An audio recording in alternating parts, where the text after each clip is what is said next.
où chacun, quelle que soit l'origine et la naissance, ait les mêmes droits, il n'y a qu'un pas. Les philosophes au cours de l'histoire ont souvent rêvé cette utopie, l'Utopia précisément de Thomas More. Mais ce qui est étonnant, c'est que c'est une petite troupe de frères de la côte, de gentilshommes de fortune comme on appelait ceux qui se partageaient entre l'aventure et la flibuste, qui ont non seulement rêvé, mais réalisé le doux rêve éphémère de Libertalia.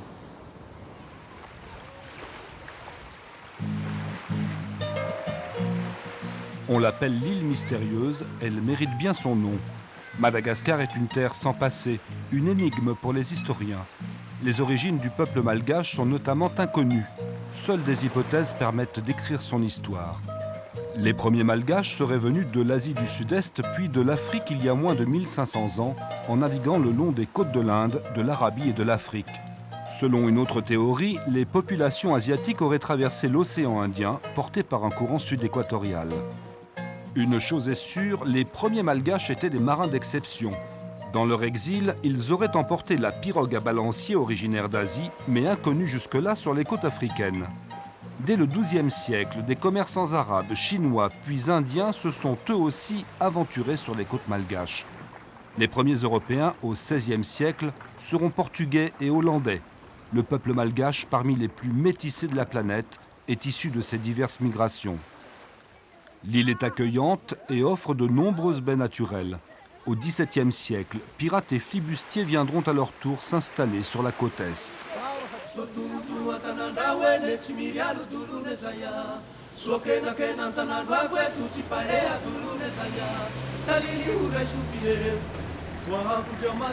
Christian Manteau vit à Diego Soares dans le nord du pays. Ancien légionnaire débarqué à Madagascar dans les années 50, il n'a plus jamais quitté l'île. Pour elle, il s'est fait écrivain, historien, anthropologue.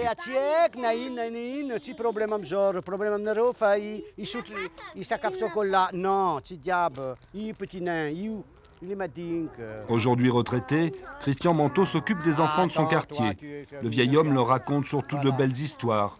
Celle de François Labigorne, un corsaire français amoureux d'une princesse malgache. Celle du terrible Thomas White.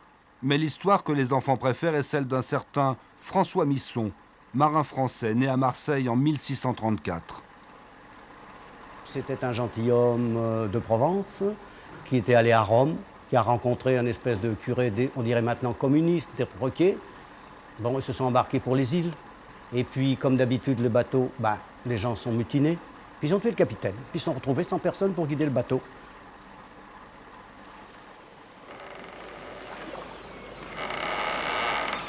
François Misson prendra le commandement du navire. Son ami, le père Caraccioli, propose alors à l'équipage de faire route vers le sud, de contourner l'Afrique et de chercher une terre nouvelle. En plein XVIIe siècle, il rêve de fonder une république. Il rêve de liberté. Au passage, ils ont pris plusieurs négriers, dont ils ont tué le capitaine à chaque fois. Et ils ont dit à l'équipage, vous êtes libres. D'ailleurs, les pauvres noirs, ils ne comprenaient pas trop. Et ils les ont débarqués donc à Madagascar. Alors, l'histoire situe donc Libertalia à Diego Soares.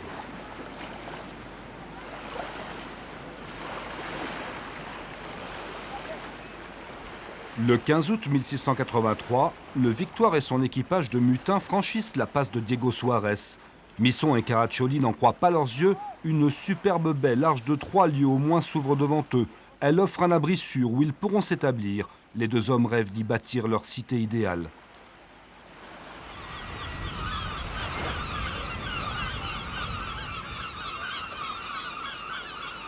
Les pirates sont arrivés par cette baie. Ils ont franchi donc cette passe qui fait 800 mètres, qui est petite. Ils sont arrivés dans cette mer immense pour eux. Bon, ils ne savaient pas trop quoi faire, donc les vents les ont poussés jusque ici, là. Donc il n'y a qu'ici qu'ils pouvaient s'installer, 2 pièces de canon, puisque les canons tiraient à peu près à 250 mètres à l'époque.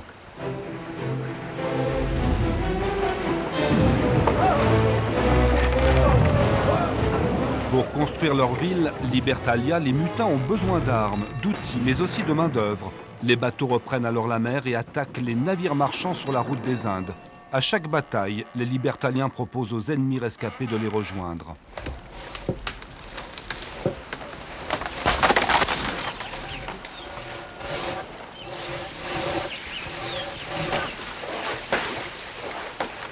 Bientôt, ils seront 1 millier à vivre dans la baie. Peu à peu, la cité prend forme.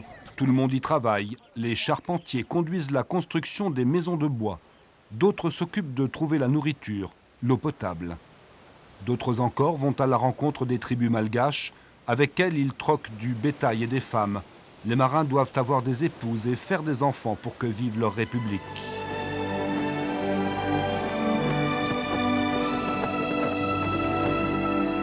Tout le monde faisait ce qu'il voulait et parlait la langue qu'il voulait, avec une seule chose, c'est qu'il devait obéir à un règlement. Un roman très simple, il ne devait pas tuer, il ne devait pas jurer, enfin bref, c'était un peu une espèce de république, on dirait humaniste maintenant. À Libertalia, il n'y a ni dieu ni roi, pas même de chef ou d'officier. Tous sont égaux devant les autres.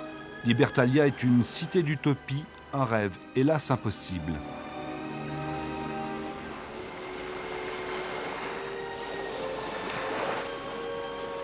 Ils ont eu le tort de trop faire confiance aux autres pirates. Et puis un jour, les autres pirates, ils sont venus, mais par l'intérieur des terres. Et ils ont détruit toute cette république qui a duré à peu près, disons, 10 ans. De l'épopée des Libertaliens, il ne reste aucune trace. Seulement quelques témoignages rapportés au siècle suivant.